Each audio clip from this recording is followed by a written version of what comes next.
Global solutions views channel पर आपका स्वागत है। विद्यार्थियों, आज हम कक्षा 11वीं के राजनीति विज्ञान विषय की प्रश्न बैंक का हल यहाँ देखेंगे।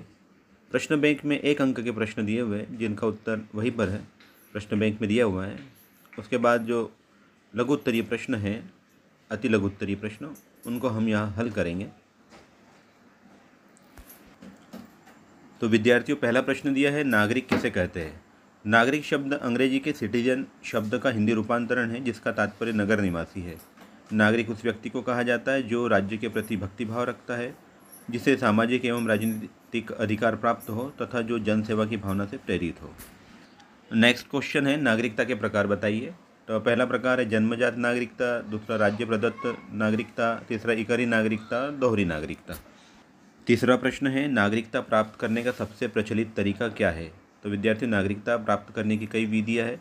देश काल परिस्थिति के अनुरूप इसमें समय समय पर परिवर्तन होता रहा है, नए तरीके आते रहे हैं, जिसमें सबसे प्रचलित तरीका है जन्म द्वारा नागरिकता प्राप्त करना। अगला प्रश्न है, कोई 2 नागरिक कर्तव्य लिखिए। तो 2 प्रमुख नागरिक कर्तव्य हम लिखेंगे।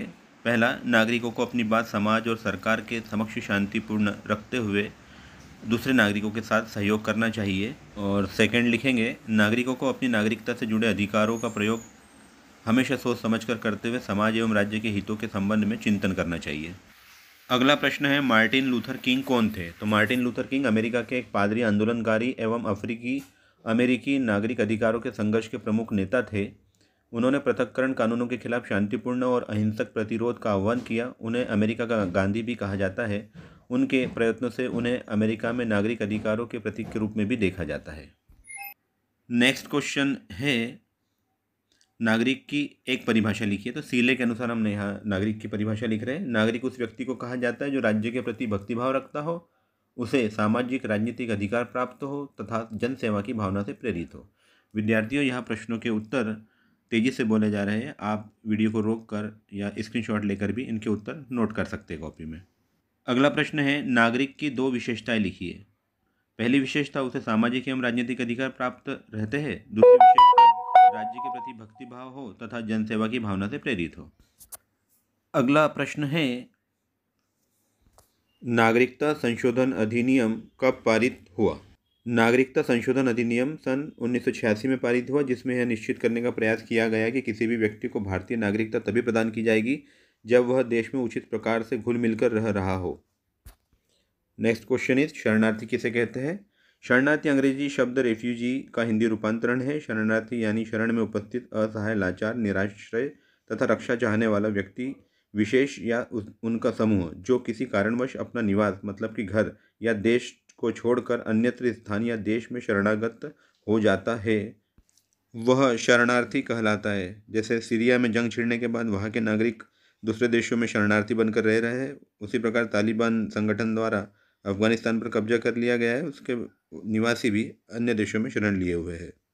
नेक्स्ट क्वेश्चन है, आदर्श नागरिकता की क्या बाधाएं है, मतलब आदर्श नागरिकता के राह में क्या बाधाएं आती है। तो यहाँ क्रम से लिखा हुआ है, अशिक्षा, निर्धनता, भ्रष्ट शासन, भाषण एवं लेखन की स्वतंत्रता का अभाव, सांप्रदायिकता, जाति प्रथा, सार्वजनिक जीवन के प्रति उदासीनता आदि। नेक्स्ट क्वेश्चन है, आदर्श नागरिक के कोई 3 गुण बताइए। तो पहला गुण लिखेंगे, उसे शिक्षित होना चाहिए ताकि वह अपने अधिकारों को, कर्तव्य तथा अपने देश की कानूनी व्यवस्था को जान सके। उसे अपने देश के प्रति निष्ठावान होना चाहिए ताकि वह दुनिया में अपने राज्य मतलब कि देश का नाम ऊंचा करे। और उसे समाज के प्रति अपने दायित्व को समझना चाहिए ताकि जरूरत हो तो समाज सेवा करने के लिए तत्पर हो। प्रश्न 12 है, भारतीय नागरिकता अधिनियम कब बना। भारतीय नागरिकता अधिनियम सन 1955 में बना। भारत के नागरिक के रूप में किसी भी व्यक्ति को प्रदान नागरिकता भारतीय संविधान के अनुच्छेद 5 से 11 के भाग 2 द्वारा शासित होती है। संविधान का अनुच्छेद 11 संसद को नागरिकता के संबंध में कानून बनाने की शक्ति प्रदान करता है। प्रश्न क्रमांक 13 है, भारतीय संविधान के किस भाग एवं किस अनुच्छेद में नागरिकता का उल्लेख है। तो भारतीय संविधान के भाग 2 के अंतर्गत भारत की नागरिकता के संबंध में उल्लेख किया गया है। इस भाग में अनुच्छेद 5 से लेकर 11 तक नागरिकता का उल्लेख है। अगला प्रश्न है, फ्रांसीसी क्रांति कब हुई। तो फ्रांसीसी क्रांति सन 1790 में हुई। अधिकारों व स्वतंत्रता के लिए विश्व में हुए आंदोलनों में फ्रांसीसी क्रांति एक प्रखर आंदोलन था जिसने राजसत्ता के खिलाफ आवाज उठाई। चैनल को लाइक और सब्सक्राइब कर लीजिए ताकि अगले अध्याय का सॉल्यूशन भी आपको तुरंत मिल जाए। प्रश्नों की बोलने की स्पीड ज़्यादा है, इसलिए आप स्पीड को कम करके भी सुन सकते हैं या अपनी कॉपी में नोट डाउन करने के लिए स्क्रीनशॉट ले सकते हैं। वीडियो को रोक कर भी आप अपनी कॉपी में नोट कर सकते हैं। तो प्रश्न क्रमांक 15 है, नागरिकों को कितने मौलिक कर्तव्य प्राप्त है? तो भारतीय संविधान के अनुच्छेद 51 में मूल कर्तव्य का उल्लेख है या कुल 11 मौलिक कर्तव्य का उल्लेख किया गया है? नेक्स्ट क्वेश्चन इज, देशीयकृत नागरिकता किसे कहते हैं? देशीयकृत नागरिकता के अंतर्गत नागरिक को एक वैधानिक प्रक्रिया का पालन करना होता है जिसमें कुछ निर्धारित शर्तों को पूरा करने पर व्यक्ति को उस देश विशेष की नागरिकता मिल जाती है, जिसके अंतर्गत कई विधियां हैं जिसको पूरा करने पर नागरिकता प्राप्त हो जाती है, जैसे विवाह करने से, संपत्ति क्रय करने से, गोद लेने से, निश्चित अवधि तक निवास करने से, शासकीय सेवा से, युद्ध में विजय प्राप्त करने आदि से। अगला प्रश्न है, किन्हीं दो नागरिक अधिकारों के नाम लिखिए। तो दो प्रमुख नागरिक अधिकार हमको लिखने, या 4 लिखे हुए, आप कोई 2 ध्यान रखें, और 3-4 नंबर का है तब भी इनको लिखकर इनका वर्णन करना। पहला लिखेंगे जीवन का अधिकार, दूसरा आत्मसम्मान की रक्षा का अधिकार, व्यक्तिगत स्वतंत्रता का अधिकार और न्याय प्राप्त करने का अधिकार। प्रश्न क्रमांक 18 है, नागरिकता समाप्ति के कोई 3 कारण लिखिए। तो नागरिकता समाप्ति के 3 कारण यहाँ हम देखेंगे। पहला कारण लिखेंगे अपनी इच्छा से। कोई भी नागरिक अपनी इच्छा से आवेदन पत्र के द्वारा अपने देश की नागरिकता को छोड़ सकता है। दूसरा, किसी अन्य देश की नागरिकता ग्रहण करने से। यदि कोई व्यक्ति किसी अन्य देश की नागरिकता ग्रहण कर ले तो उसकी अपने देश की नागरिकता स्वतः ही समाप्त हो जाती है। तीसरा है लंबे समय तक देश से अनुपस्थित रहने पर। यदि किसी देश का कोई नागरिक लंबी समय अवधि तक अपने देश से अनुपस्थित रहता है तो वह अपने देश की नागरिकता को खो देता है। अगला प्रश्न है, नागरिक और विदेशी में 2 मुख्य अंतर लिखिए। अगर परीक्षा में प्रश्न 4 अंक का है तो आपको 4 अंतर लिखने हैं, 2 अंक का है तो 2 अंतर लिखने हैं। तो यहाँ कुल 4 दिए हुए अंतर। पहला अंतर लिखेंगे, नागरिक राज्य का स्थायी सदस्य होता है जबकि विदेशी राज्य का अस्थायी सदस्य होता है। दूसरा, नागरिक को मौलिक अधिकार प्राप्त होते हैं जिसका वो उपयोग करता है, विदेशी को कोई मौलिक अधिकार प्राप्त नहीं होता। नागरिक अपनी अचल संपत्ति को खरीद बेच सकता है जबकि विदेशी अपनी अचल संपत्ति को बेच नहीं सकता। चौथा लिखेंगे, नागरिक को राज्य सैनिक सेवा अनिवार्य कर सकता है जबकि विदेशी के लिए सैनिक सेवा अनिवार्य नहीं की जा सकती। विद्यार्थियों, प्रश्नों के उत्तर को ध्यानपूर्वक सुने और समझें। अगला प्रश्न है, नागरिकों के 2 मूल कर्तव्य लिखिए। तो यहाँ कम से कम 6 लिखे हुए, आपको 2 जो सबसे सरल लगे। प्रश्न में अगर 2 लिखने को आते तो आप 2 लिखिए। पहला लिखा है, संविधान का पालन करें और उसके आदर्शों, संस्थाओं, राष्ट्रध्वज और राष्ट्रगान का आदर करें। नेक्स्ट है, भारत की संप्रभुता, एकता और अखंडता की रक्षा करें और उसे अक्षुण्ण बनाए रखें। तीसरा है, हमारी सामाजिक संस्कृति की गौरवशाली परंपरा का महत्व समझे और उसका परिरक्षण करें। प्राकृतिक पर्यावरण की, जिसके अंतर्गत वन, नदी और वन्य जीव आते हैं, उनकी रक्षा करें और उनका संवर्धन करें तथा प्राणी मात्र के प्रति दया भाव रखें। पांचवा है, सार्वजनिक संपत्ति को सुरक्षित रखें और हिंसा से दूर रहें। छठवां है, देश की रक्षा करें और आह्वान किए जाने पर राष्ट्र की सेवा करें। तो टोटल 11 कर्तव्यों का उल्लेख है संविधान में, लेकिन आपको यहाँ अगला प्रश्न है, जन्मजात नागरिक 2 लिखिए, 3 आते हैं तो लिखेंगे जन्मजात नागरिक वह नागरिक है। अब देखते हैं अगला प्रश्न है, जिसमें जन्म अथवा वंश के आधार पर नागरिकता प्राप्त होती है। इसके अंतर्गत नवजात बच्चे की नागरिकता उसके जन्म स्थान के आधार पर निर्धारित की जाती है।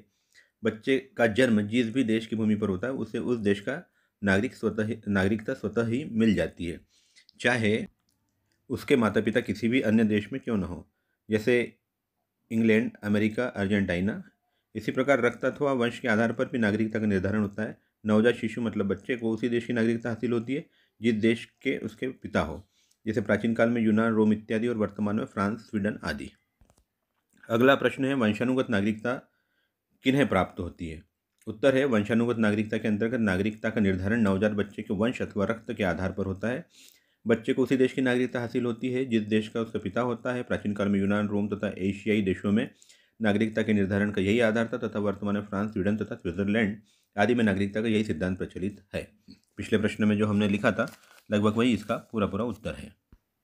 प्रश्न क्रमांक 23, नागरिकता समाप्ति के 2 तरीके लिखिए। तो प्रश्न क्रमांक 18 में यही पर हमने पिछले प्रश्न क्रमांक 18 में इसका उत्तर लिखा हुआ है, उसे आप देख सकते हैं।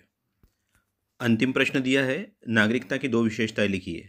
तो नागरिकता की पहली विशेषता लिखेंगे हम कि नागरिकता वह स्थिति है जिसमें नागरिक सामाजिक और राजनीतिक अधिकारों का उपभोग करता है। और दूसरी विशेषता लिखेंगे, नागरिकता एक प्रकार का विशेषाधिकार है जिसे प्राप्त करने के बाद व्यक्ति राज्य से अपने लिए कई मांगे कर सकता है। तो विद्यार्थियों, यहाँ दिए हुए सारे प्रश्नों का हमने उत्तर यहाँ लिखा और समझा है। कॉपी में नोट करने के लिए, प्रश्नों को अपनी कॉपी में लिखने के लिए आप वीडियो को रोक कर या उसकी स्पीड कम करके आप या स्क्रीनशॉट लेकर कॉपी में नोट कर सकते हैं आसानी से। तो इस वीडियो को यही समाप्त करते हैं। अगले वीडियो में हम मिलेंगे अगले अध्याय के प्रश्नों के उत्तरों के साथ।